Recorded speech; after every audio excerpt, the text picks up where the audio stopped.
On a crisp blue autumn afternoon in Foxborough, Massachusetts, the Buffalo Bills, once known only as O.J. Simpson's team, prepared to battle their intersectional foes, the New England Patriots, in a game which might have had oh-hum appeal for a national audience if the Patriots had not evolved this year into something considerably more formidable than just Jim Plunkett's team.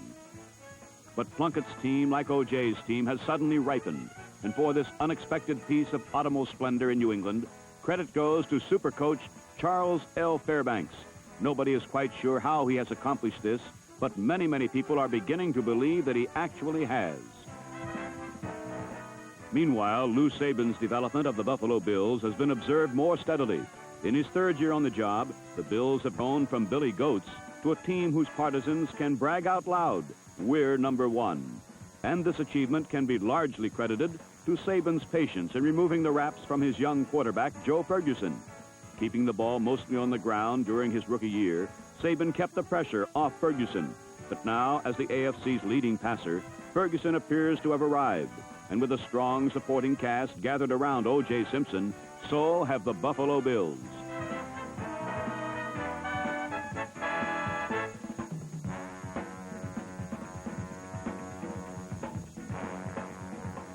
In their first meeting in Buffalo, the Bills handed the Patriots their only loss in the first half of the season by the narrow margin of 30-28.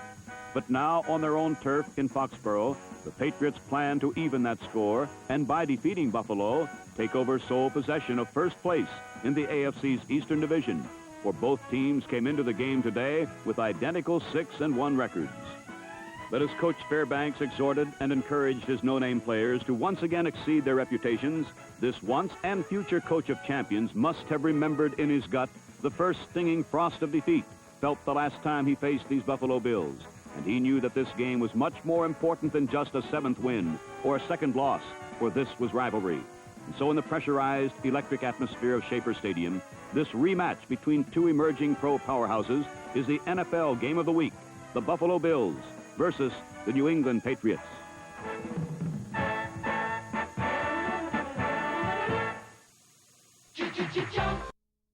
First. O.J. Simpson, a name which indicatively will not be mentioned again until almost the end of the first half, felt the first bruise of this budding rivalry as the Patriots clamped down on the Bills' running game early. But Joe Ferguson found open spaces upstairs, and 2 strikes to Ahmad Rashad moved Buffalo into New England territory. But when Ferguson tried to continue the drive on the ground, New England stonewalled it, and the Bills were stopped at the Patriots' 28, and John Leipold came on to try for first blood. Leipold's 45-yarder just barely arched over the crossbar, and with 4 minutes and 50 seconds of the game spent, Buffalo led 3-0. On the first play of the Patriots' first series, Jim Plunkett immediately began probing the Bills' sore spot, the linebackers' deep drop zones, where 2 of Buffalo's regular linebackers were missing with injuries, and he found Randy Vataha wide open for a 24-yard gain.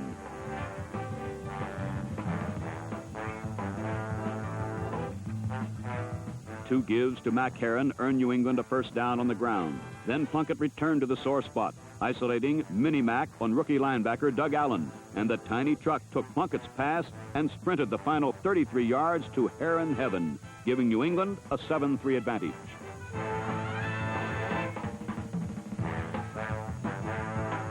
Another angle shows that Plunkett looked the rookie, number 59, Doug Allen, outside, and Heron came inside and up the middle for 6 big marbles.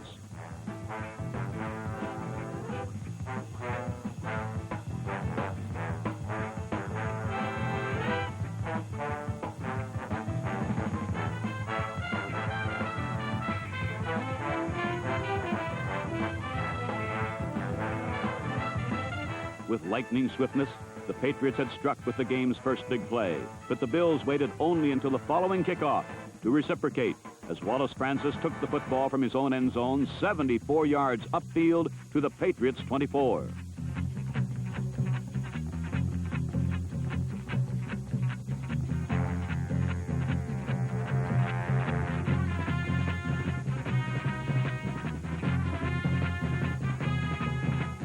A subsequent penalty set up a goal-to-go situation at the New England 17. And though this third down pass from Ferguson to J.D. Hill moved the Bills to the 4, Buffalo had to settle for a short three-pointer and a 7-6 deficit on the scoreboard.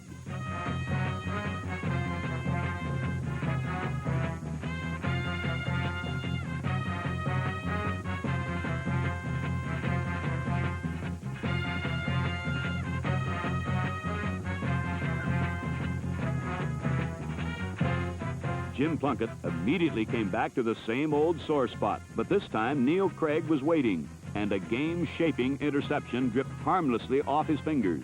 Still, the Buffalo defense forced the game's first punt, giving the Bills strong field position.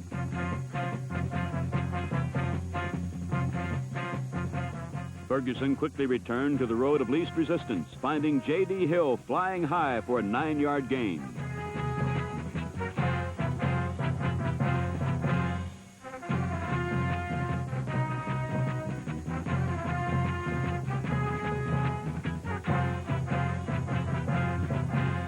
But the Bills' fortunes shifted from good to bad. As the first quarter ended and the second began, retreating to throw once again, Ferguson dropped the ball in his own backfield, and New England fell on it, claiming the first big break of the game. Watch now as 2 plays later, Jim Plunkett capitalizes the opportunity. This time, victimizing the Bills' other linebacker, replacement Dave Washington, pitting him against Mini Mac Herron with a perfectly thrown bomb in the end zone. A repeat shows that Plunkett immediately realized he had a favorable matchup. And with what devastating quickness and accuracy, he delivered the football to build New England's advantage to 14-6.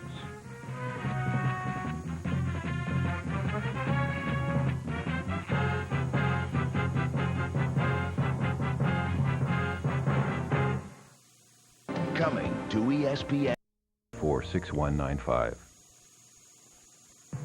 Overjoyed with their little hero, Mac Herron, and with their big hero, Jim Plunkett, and with the Charles Otto Douglas Fairbanks daring do of their improbable Patriot heroes, the pressure-cooked pandemonium of Schaefer Stadium now threatened to unsettle the Bills' young quarterback, Joe Ferguson. But coolly exploiting a blitz, Ferguson directed a pass into the vacated area, hitting his tight end, Paul Seymour, to begin a drive to regain the touchdown he had let slip away. Working to his right, Ferguson found rookie safety Prentice McCray late to rotate in the Patriots zone, and he picked out Ahmad Rashad for a gain to the New England 37. 4 runs netted little, and then with 2nd and 9, Ferguson again found McCray late to cover in the zone, and he hit Ahmad Rashad 25 yards away to cap a cool comeback drive in 8 plays.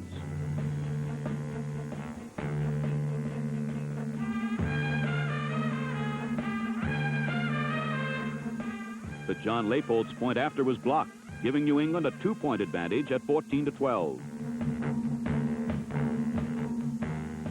In turn, Plunkett wasted no time finding Bob Adams, his tight end, replacing Bob Windsor, who was injured for the season, making the game-breaking play in the Patriots' win over the Minnesota Vikings the previous week.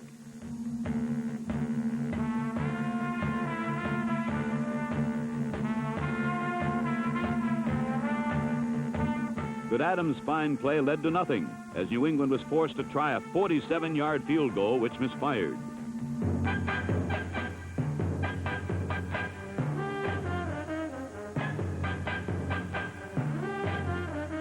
But this time, Joe Ferguson clutched under the pressure he had so calmly ignored in his last series, and badly underthrowing his receiver, he was victimized by an acrobatic interception by Ron Bolton, who returned the football to the Bills' 37.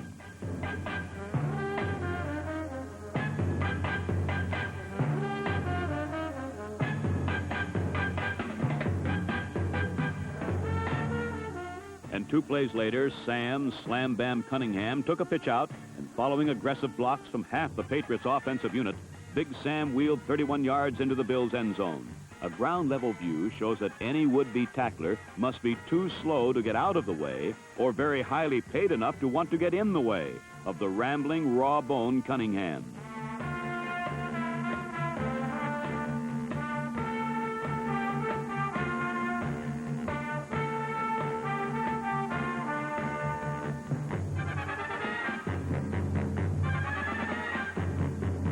Cunningham's play boosted New England's lead to 21-12. And once again, Joe Ferguson was back on the firing line, and once again with disastrous results.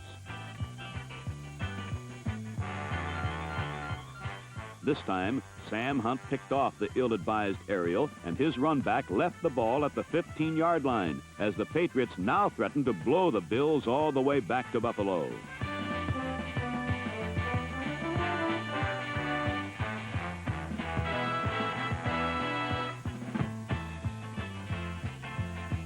But on third down, still at the 15, Jim Plunkett returned the favor, putting a pass up for grabs, and number 52, Merv Krakow, short-circuited it, adding a 37-yard return to pull Buffalo out of dire and mortal danger.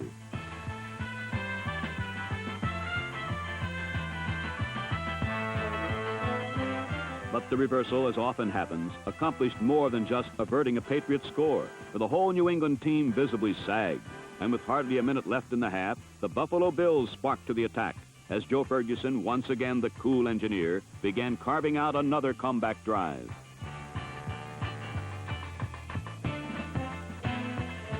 Two connections with Ahmad Rashad advanced the ball to the Patriot 28.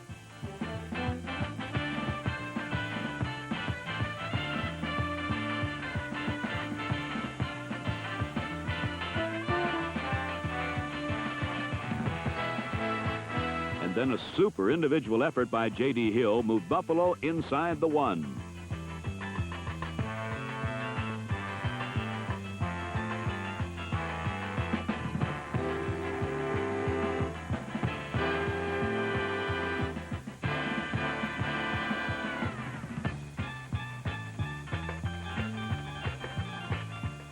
To no one's surprise, Ferguson sent O.J. Simpson over his right side for the final yard with only 42 seconds left in this most exciting first half of football in Foxborough, narrowing the Patriots' margin to 21-19.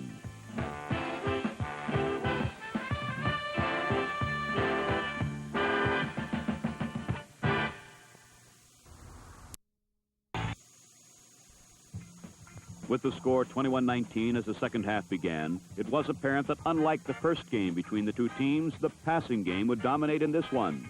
O.J. Simpson had been held to only 25 yards in the first half, and Joe Ferguson kept to the air by hitting Paul Seymour at the right sideline for 17 yards. Seymour was the hero of the first Bills-Pats game with 2 touchdowns, and the tight end has become more of a factor in the Bills' passing game. Both Bill wide receivers had combined for 10 pass receptions already.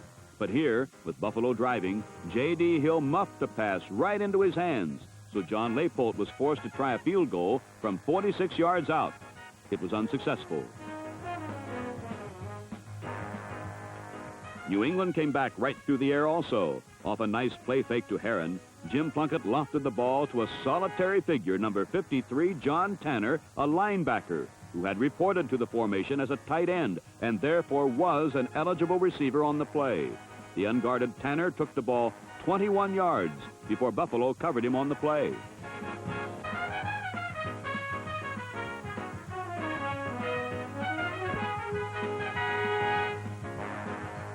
In Buffalo territory now, Plunkett stayed with the pass and tried to hit Cunningham over the middle, but Dave Washington picked it off, and the 6'5" linebacker was off and running.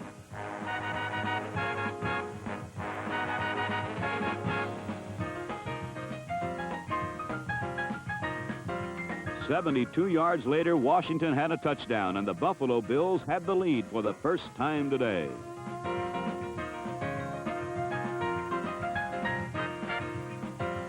It was the biggest moment in the 5-year career of the huge Washington. And as is peculiar to athletic tradition, there are ironies behind the making of any sports hero. Both regular outside linebackers for Buffalo, John Scorapan and Rich Lewis, have been lost for the season, Washington and rookie Doug Allen replacing them. Thus, Plunkett planned to attack this presumed weak spot with short passes to his backs. Indeed, Mac Heron's 2 first-half touchdowns were directly attributable to this strategy. But here at the start of the second half, the tactic backfired, and a former defensive end named Dave Washington had put his team ahead. They weren't ahead for long. On the next kickoff, Eddie Hinton hesitated, then brought the kickoff out, way out to the Patriot 49. Hinton was picked up on waivers when the Pats suffered their rash of injuries to their receiver corps, and a member of that decimated group, Reggie Rucker, soon moved New England further with a 20-yard reception to the Buffalo 18. Rucker was playing a fourth straight week with a broken arm. New England's other starting receivers, Darryl Stingley and Bob Windsor, are out indefinitely, however, and this badly hurts the team's chances in their quest for the division title. Indeed, as if to support the statement, Plunkett tried again for linebacker turned tight end John Tanner, and this time his inexperience betrayed him.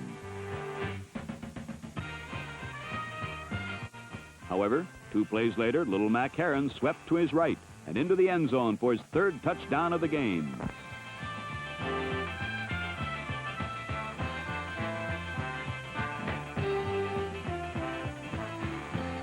New England had regained the lead, 28-26. The lead had now changed hands 3 times in this game as Buffalo took over on offense. Joe Ferguson, facing a defense of 3 down linemen with the outside backers jammed up tight, took what he was given and stayed with the medium pass. Ahmad Rashad took his 7th of the day and then was face masked by George Webster for additional yardage on the penalty. On the next play, Ferguson again tried to pass, then tucked the ball under his arm for 15 yards. Paramount in the rise to power of the Bills is the cool confidence of young Joe Ferguson this season. With his team moving well, Ferguson turned to O.J. Simpson as a receiver. Simpson hasn't been used this way to advantage in the past, but lately, Ferguson has been going to him with good results. Next, Simpson turned to his more traditional role with an 11-yard pickup. But here the Bill drive faltered, and on 3rd down, the Patriots' defense roared to life once again. Buffalo's fine offensive line is not as adept at pass protection as it is in firing out for the running game. Ferguson went down for the 3rd time today. So as the 4th quarter began, John Leipold, who claims he kicks better under pressure, was called upon from 47 yards out, and his kick was true. The lead had changed for the 4th time today. Buffalo 29, New England 28. Yes, your love. As the Patriot offense waited to take the field, Jim Plunkett received last-minute instructions from Coach Bill Nelson. Nelson has been an overlooked factor in Plunkett's performance this year and last. The former Brown is a winner and a natural leader, and his influence on young Plunkett is obvious. It's a mystery why Cleveland let him go to New England, with Mike Phipps in such obvious need of tutoring. But Cleveland's loss was Chuck Fairbanks' coup. With the pressure on and 1 point behind, Jim Plunkett started his team on the move.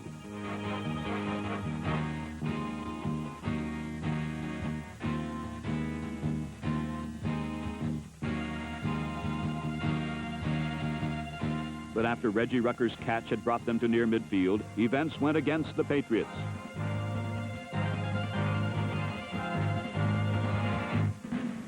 Randy Vataha recovered his own fumble on the reverse, but lost 8 yards. Then on the next play, Plunkett, under a heavy rush, heaved way downfield and was intercepted by cornerback Robert James.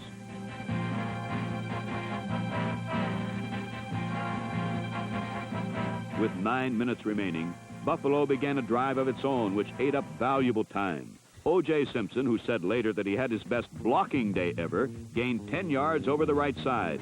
O.J. was held to 74 yards rushing today.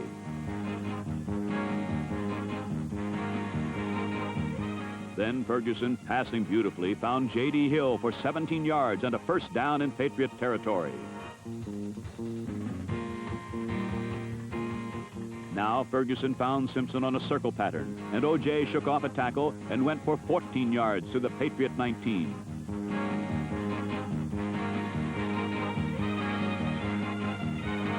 The Buffalo offense was moving with little resistance and were only 14 yards away from putting the game away for good. In a game where over 700 yards were gained by both teams on offense, and Buffalo never punted once, New England's chances seemed over. The Bills were poised for the kill. But on the next play from the 14, O.J. Simpson was mugged, then stripped of the ball. Jack Mildren was the man of the moment, and New England had one more chance for victory.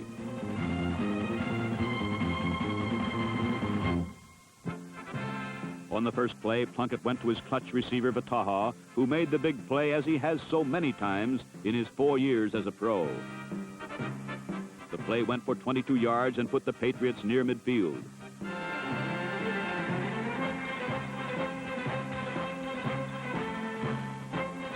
Several plays later, Plunkett screened to John Tarver, who spun off one tackle, then was brought down short with time and tempers running out fast.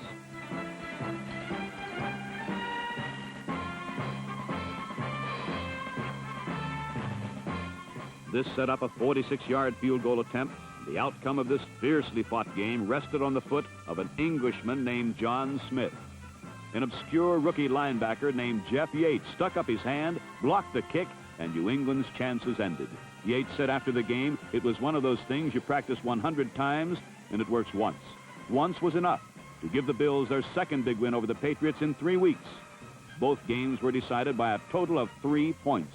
New England now drops 1 game behind Buffalo with 6 to play, so it should be a race down to the wire between these two very good football teams, both of which have emerged as real powers in the National Football League.